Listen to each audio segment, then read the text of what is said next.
Well, that was a very nice, polite, kind of muted applause. And I know why that is, because I know you were expecting a different mayor and you got stuck with me to start things off. This is a good crowd. Chief Tupper, does anybody see him? Okay. I just have to give a shout out to the chief and his force here in town. They've been great.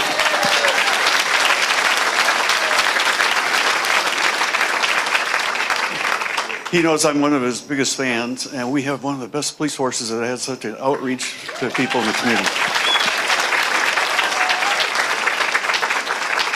So it's been kind of fun to meet most of the candidates to come through because they do like to meet with the mayor. And there are some that I have liked better than others. Klobuchar comes from Minnesota, and she's military, a lawyer like I am, so I kind of like her. I thought Joe Biden was really kind to me, and I liked his wife, Jill. I love the Tom Steyer ads. Just keep those running. They are so good at pointing out what we have as a problem in the White House right now. There are things about this campaign that are really dear to me. If you look at our courthouse, you can understand why some of us believe in science and think we need to control the environment better. We're not doing that right now, folks, and we need a president that will do that. We need a president that can get bipartisan support. I'm told there are a number of Republicans here today, and we expect that to grow.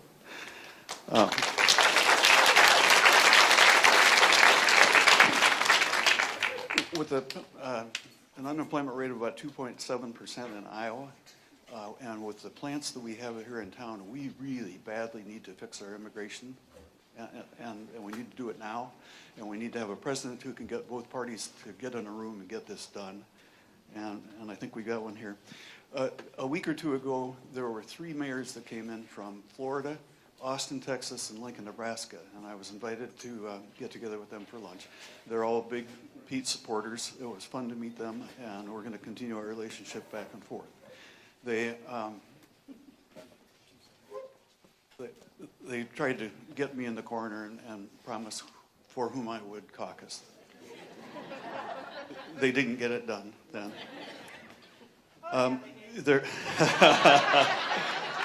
What we really need in the White House and in this country is a return to civility and to the values that we have out here in the Midwest. And it's my pleasure at this time. Well, I'm going to say one other thing before I tell you. There was a promise that he made the last time he was here in town, and that was that he would hire people who are smarter than he is. I don't think he can keep that promise because they're going to be hard to find. This guy is brilliant, and it's my pleasure to introduce him and to tell you I do endorse him. I'll be caucusing for him.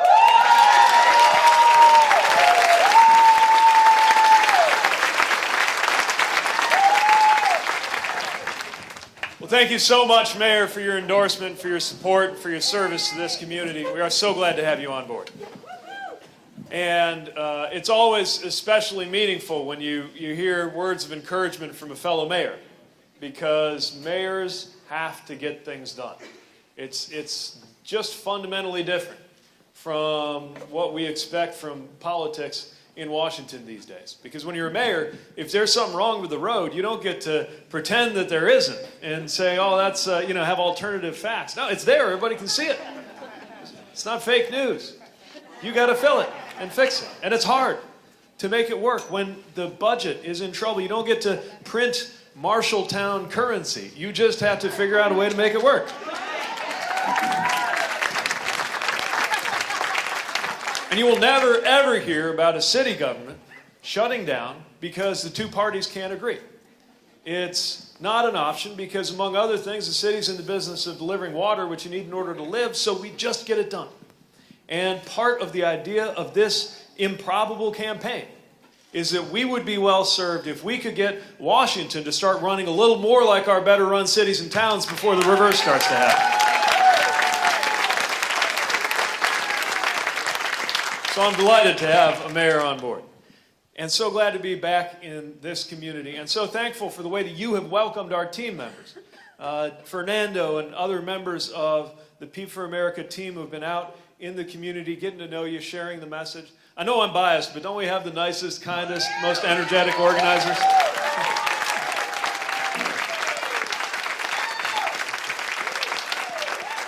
And thank you for welcoming him into this community. And thanks to everybody who signed up to be a precinct leader or team member or captain. That is the key to our organization, and we're so glad to have you on board. And afterwards, look for the folks with those big buttons, because that's who to talk to if you want to get more involved.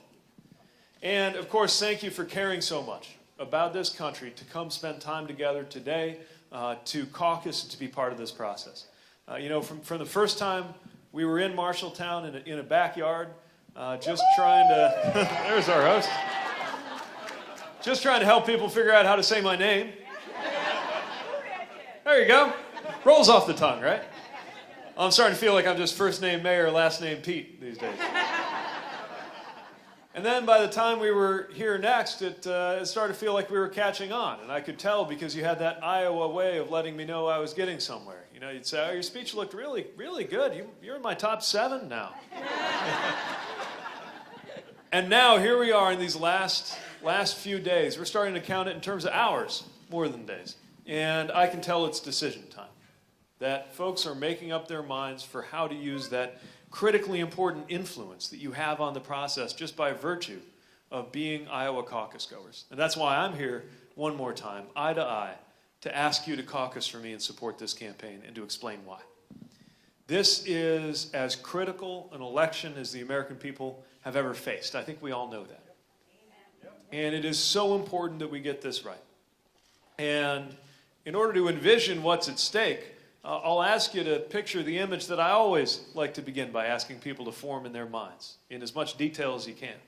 And that's visualizing what it'll be like the first time that sun comes.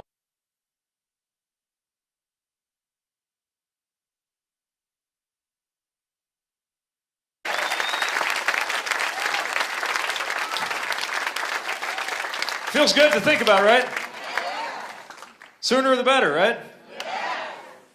And I don't even think that's a partisan statement anymore, because I've certainly got fellow Democrats who are committed to bringing that day about. I'm seeing a lot of independents who are struggling to look their kids in the eye and explain this presidency, and they want to see that change. And I'm thrilled whenever I see what I like to think of as future former Republicans choosing to come to our events and just as enthusiastic about bringing change to Washington. Maybe we won't agree on everything, but we can agree on this. We can agree that we could do better than this White House. And even more than agreeing what we're against, I think right now there's an awful lot of us who can agree what we're for, who are ready for the changes that have to happen. And I am here to urge you to work with me to galvanize that majority so it doesn't get polarized at a time like this. This is a moment that calls for us to think about what it's going to take in order to govern well and in order to win big. And don't listen to anybody who tells you you got to choose. That governing well is to go this way, but winning big is to go that way. We can only do one if we do the other.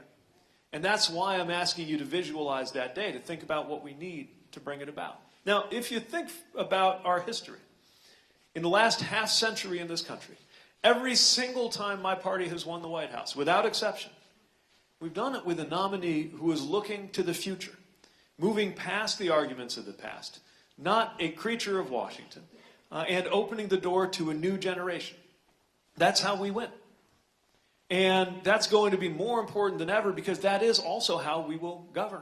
Think about what America will face on that day, during that sunrise that I'm talking about. Issues that are profoundly different than anything we faced before. An economy where they're telling us everything's great because the stock market's looking good. But more and more of us are wondering when that's going to get to us. And the economy now is being shaped by global forces and technological change, a gig economy, a tech economy, stuff going on that was barely thought of just a few years ago. We're going to be dealing with a climate that has become an existential problem for us. It has leapt off the pages of the science books from years and decades ago. It's gone from being a prediction to an observation to an emergency. And now, in communities, and I know Marshalltown's had its experience with extreme weather. So is my hometown. You don't have to be on the coasts, from Australia to every corner of the United States. We're seeing it. We're seeing once-in-a-century floods become an annual event in parts of this country. And so we've got to act to deal with that new challenge. We're watching the news, seeing what global health security challenges really look like at a whole different level. And on issue after issue, this is going to call for a new vision.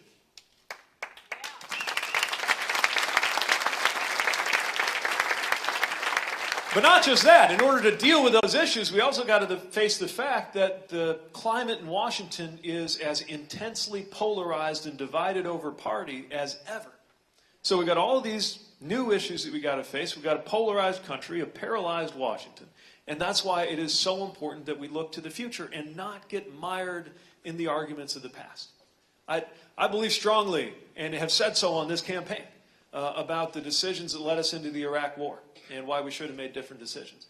But this is 2020, and now we've got to figure out what it's going to take to stay out of a conflict with Iran before it gets away from us. I believe passionately in making sure that we protect Social Security, and it is under threat right now, which is why we can't afford to get bogged down in a debate over who said what in the 1990s on this issue. We got to deal with the fact that in 2020, the current president is working to cut Medicaid and threatening to do the same to Social Security. That needs attention right now. We can't get caught up in those fights from before. And so in order to win, we've got some respectful but meaningful differences among the candidates who are coming to your communities asking for your support. Vice President Biden has been talking about the idea that we can't afford to take a risk on somebody new.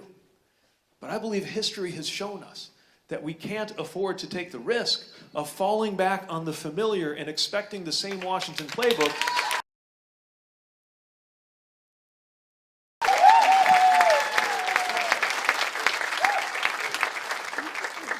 Senator Sanders, speaking of to goals that we all share, has offered a politics that says it's all or nothing.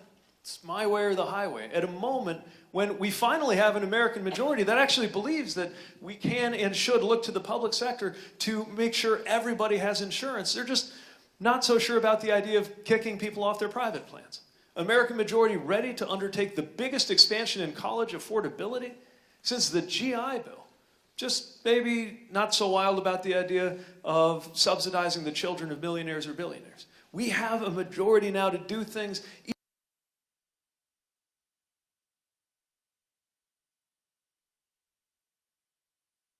to win and in order to lead.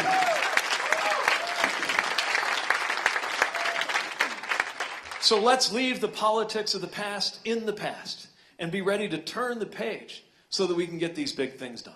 In other words, when I'm asking for your support in this campaign for the presidency, I want you to know I'm not running for the presidency because it's an office I feel like occupying, but because the office has a purpose.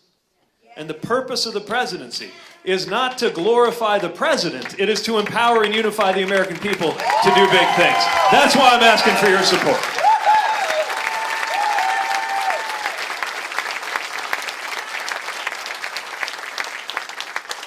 And in my travels, in this campaigning, in this year and some days that we've been at this, I see again and again people who remind me that all politics is not just local, it is personal. All of this stuff matters because of how it matters in our lives. The central question of any election is, how's my life going to be different as a voter if you're president instead of you? And we see the stakes everywhere we go. I was at an airport recently, between one campaign trip and another, and by chance bumped into somebody I had not seen since we were both serving in Afghanistan. Had not seen since she was injured in an insider attack while we were both deployed in that country. And when I asked her how she was doing, I saw that she was walking with her teenage son. She was wearing a t-shirt from the Wounded Warrior Project, and it said, "Some assembly required."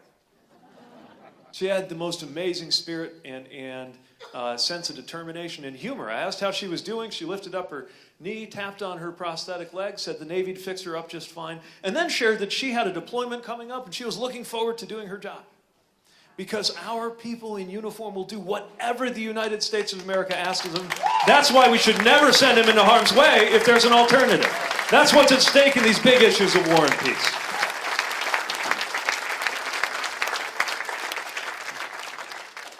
I'm seeing people in communities across Iowa who remind us of the sense of belonging that we could be creating in place of the sense of exclusion that is emanating from this White House.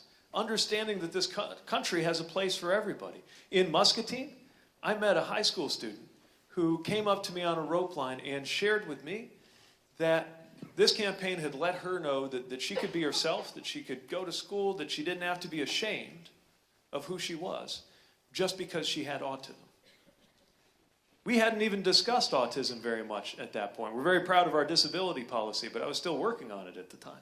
But think about what it means, before the first vote is even cast, that this campaign let her know that she has a place in her community. And imagine if we can do that on a campaign, what we could do with the powers of the presidency in hand to make sure everybody knows where they fit in our future.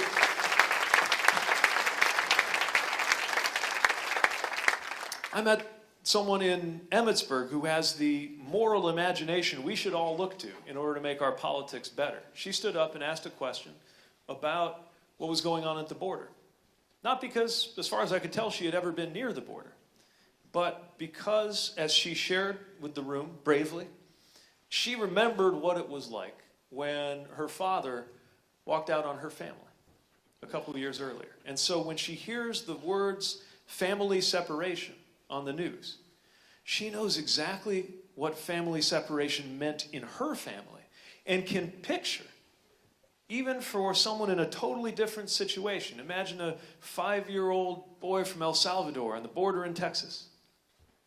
She could picture the pain that he was going through and relate that to her own, and understood that she was connected to him not only in terms of that painful experience, but in terms of the process to deliver a president who would do something different and make sure our immigration is handled based on our values as well as on our laws. That's the moral imagination that people have right here in Iowa.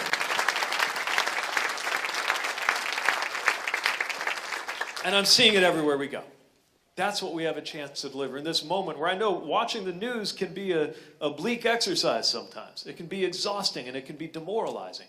This impeachment process where senators are telling us to, the GOP Senate saying it's a foregone conclusion. That's basically the message they want us to get. They want us to turn it off and walk away. But the great thing about 2020 is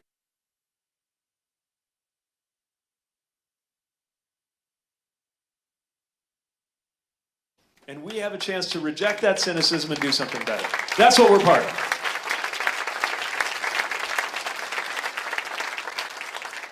So hopefully that gives you a sense of what this campaign is about, the values and the stories that motivate all of the work that we're doing. And with that, I want to make sure that I'm hearing stories right now. So whatever questions are on your mind or experiences you want to share, we've got mic runners here. They will come to you with a microphone. They'll hold the mic and everything. And I'll do my best to be concise so that we can take up as many questions as possible. Just go ahead and, yes, sir.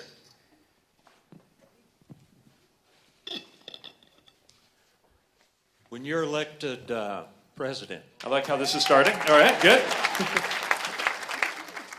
will you increase or decrease the budget for the Department of Defense?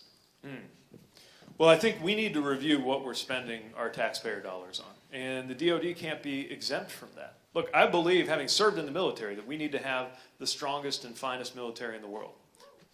I've also seen the capacity of contracts to waste enormous sums of money. And we've got to look at our contracting practices, and we've got to look at where these investments are happening. Look, right now, there is a risk of a place like China developing a completely different level of artificial intelligence than we have. If that were to happen, then the most expensive bases and the most expensive ships that we're building just become more expensive targets. I want to make sure that we are ahead of the curve, and that means not only investing through the Pentagon, it means investing in our public schools, because that is a national security issue. It's one of many reasons we need a Secretary of Education who supports public education and to build up the teaching profession. So top to bottom, we're going to look at where taxpayer dollars go and make sure that it's actually making sense for the 21st century. Yeah, is there any way to reverse all of these idiot judges that what's his name has been appointing? Well, the thing about the unfortunate judges is that these are lifetime appointments. But there are some steps I think we could take. I've made the suggestion that we should reform the structure of our Supreme Court, for example. And I'm not saying this lightly, and it would not be something that could be done lightly anyway. But this country's changed the structure of our court from time to time through history. And I think we need to look at a way to do it that it does not turn into one more political battlefield like it has. You know, judges and justices used to just retire like everybody else. This spectacle we see now with justices feeling like they have to time their departure from the bench or time their departure from the earth based on the party of the president is a bizarre thing to see, and that's not how it was intended. And so there are steps we could take from term limits on Supreme Court appointments to perhaps a rotation off of the appellate bench to perhaps the most dramatic solution, but one we should take seriously, which would involve restructuring it so that only some of the appointees come through a partisan process and the others come through a consensus process. We could choose to do that as a country, and I think we'd have a healthier judiciary if we did. Yes, ma'am. Hello, I'm one of those embarrassed Republicans. Well, you're more than welcome to be here, so thanks for joining us.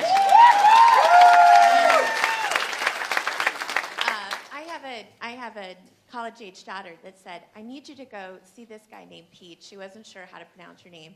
And I saw you in the backyard, that small backyard. There we go. And I was so All right. impressed by your ability just to talk with people. And I've come a long ways, and this is the third time that I've come to see you. So my question now for you is, how do you represent, and how does your party help to represent a small business owner? So, big part of what we need to do differently is to better support small business, and let me share how some of the steps I think we'll take will do that. One of them is getting health care right. So this idea of Medicare for all who want it. I'm not going to force it on anybody. That's the all who want it part. But if I'm right that the plan we're going to set up is the very best out there, then everybody will want it anyway, and it'll wind up as the single payer. I'm just not willing to assume from an office in Washington when and whether you're going to want it. But part of what that means is that it will be easier for entrepreneurs to be able to start businesses, first of all, because you won't be afraid of leaving your old job. I'm meeting a lot of folks where somebody's in business for themselves, or farmers, where one of the spouses has to get a job in town, even if it doesn't make sense for the family, just to get the coverage. And we would be able to alleviate that by having that quality public plan. So that's one thing that I think would help.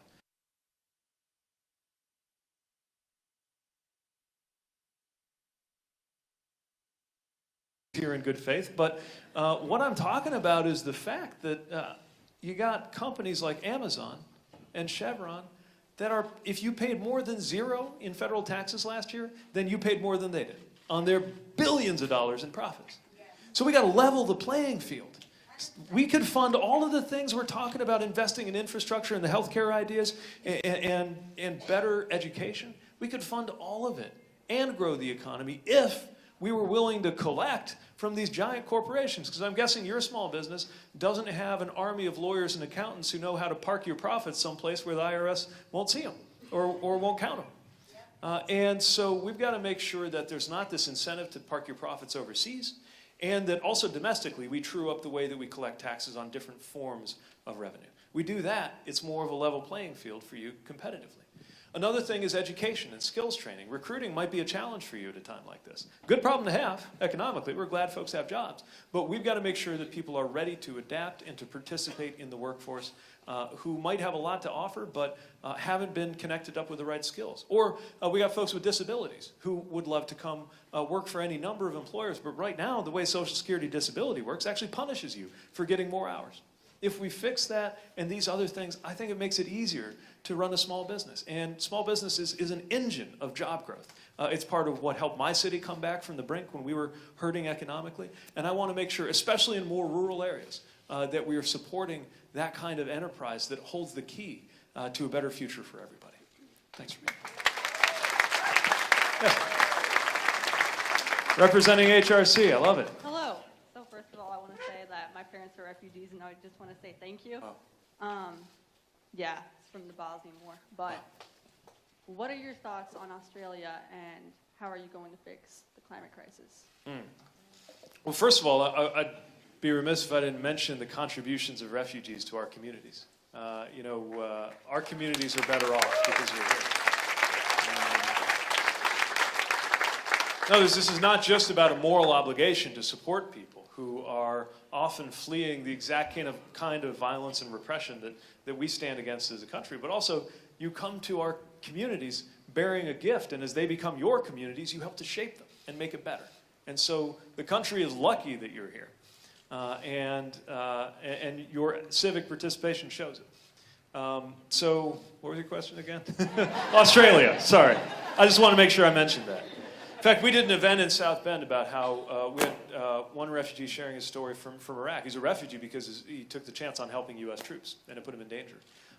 Another who came from East Africa, and another from Central America, and they make our city better. I'm seeing some East Africa enthusiasm. Where are you from? Or is your family from? From East Africa. Wonderful. And here you are shaping this community too. That's a wonderful thing.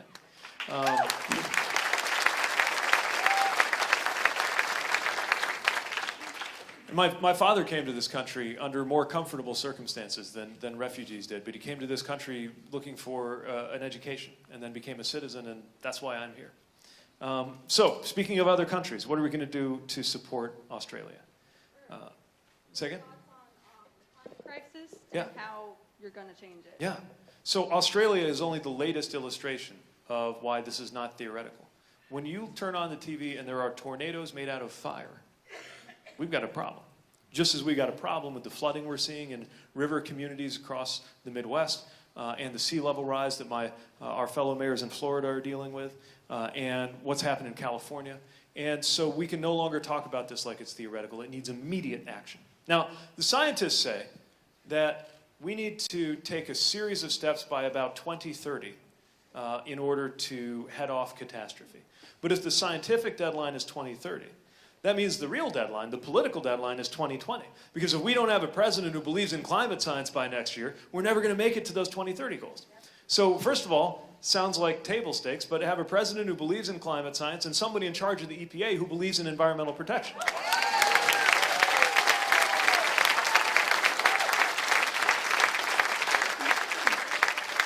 Now, if you really want to kick the tires on my full plan, you'll find it online, and it's got a roadmap of everything from what we're going to do in the next few years, starting with doubling the amount of renewable energy going onto the grid. We could do that by about 2025 if we really pushed. All the way through to the things we will do by 2030 and 2040, so that by 2050, we are a carbon neutral society. We've got to be. But I also want to mention that in order to get there, this can't be another political football. This can't be a partisan idea. And it shouldn't be. Imagine if the two parties couldn't agree on whether to treat cancer. I mean, that's kind of what it's like with climate. This is a threat for all of us. And so in order to deal with it, we need to make this into a national project. I think America generally does better when we have a national project. From defending democracy to going to the moon, it just brings something out of us. And in the same way that guilt and fear are kind of paralyzing emotions, and I think that's what a lot of us feel when we think about climate, I want the emotion we feel around climate to shift to one of pride in the actions we're taking, which means making sure everybody sees where they fit in the solution. It means making sure that farmers understand the role that farming could play with soil management and covered crops and taking carbon out of the air. But we shouldn't just be urging them to do it, we should be paying them to do it. We should be ready to invest in those solutions. We need to, it'd make a big difference around here. We need to invest in industrial workers gaining the ability to get some of these 3 million new jobs we're going to create. Remember, green jobs is not just about really exotic, futuristic jobs working with those big windmills. Part of it is that. But green jobs also means jobs that are very easy to understand today. I'm talking about union electrical workers and carpenters and glaziers and insulators just to do the building retrofits. And in my national service plan, we're proposing 1 million paid voluntary national service opportunities a year. A big part of that is a climate corps, because I'm imagining you might, for example, be open to spending a year working on volunteer projects in a paid way to help us fight climate change. That's something that you might consider, right? So I think millions of Americans would. And it allows everybody to be part of the solution. So my point is, let's make this a national mobilization in order to actually get all the policy things I'm talking about done. And just one other point, speaking of our relationships around the world. With American credibility hanging by a thread, and a lot of countries starting to make plans for what to do if you can't count on the U.S., wouldn't it be nice for us to be seen leading the world on doing something that everybody knows needs to be done? And I think it'll build our country back up too.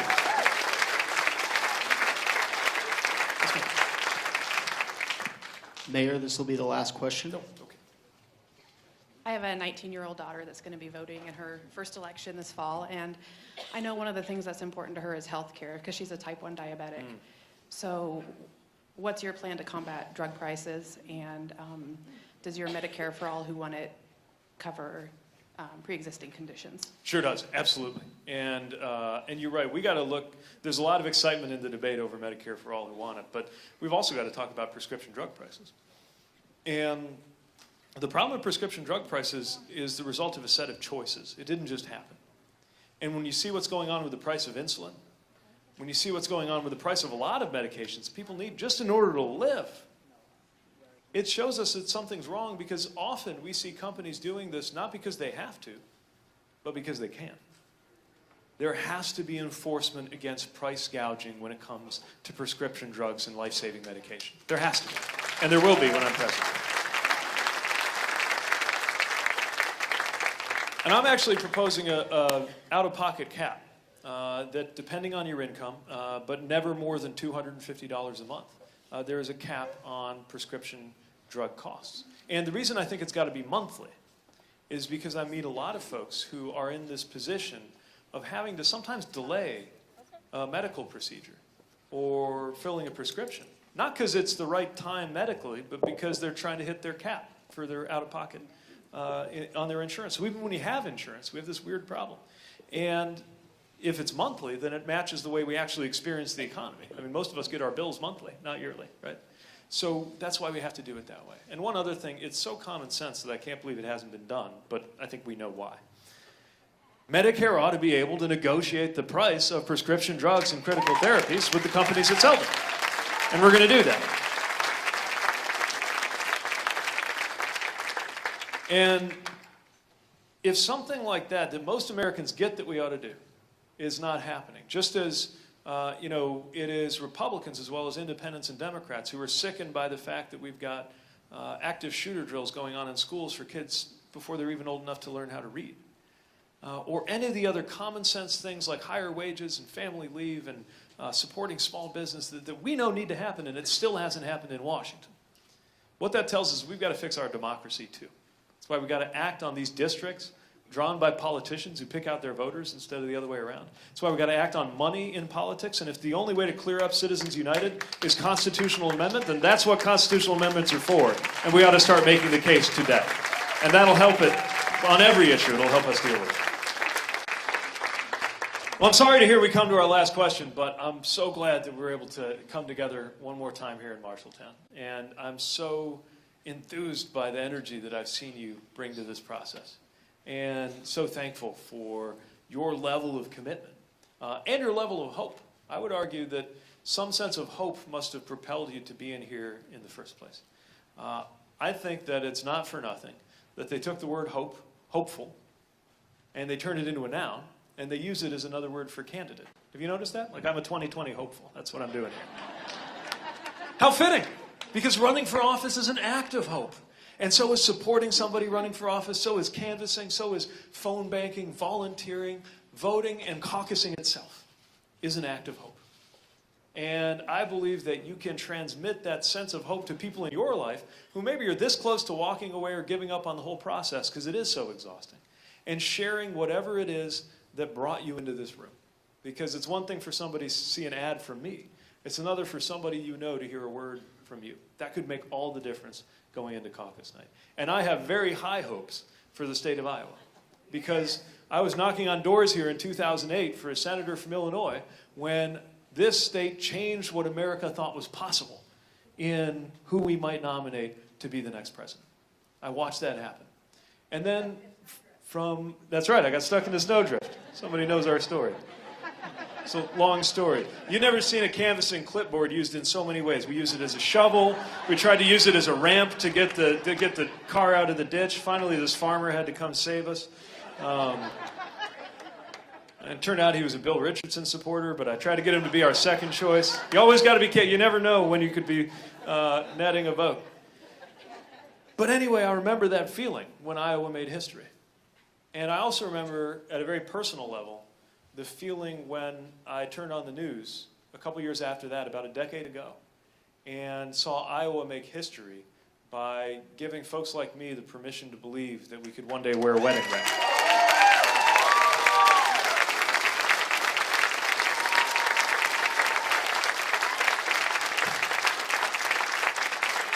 And so I'm asking if Iowa's ready to make history one more time. I think you're going to make me the next president of the United States. And when you do, I'll do everything I can to make you proud. Thank you for being here. Please spread the word. And I'll see you on Monday night. Thank you. Thank you. Thank you so much.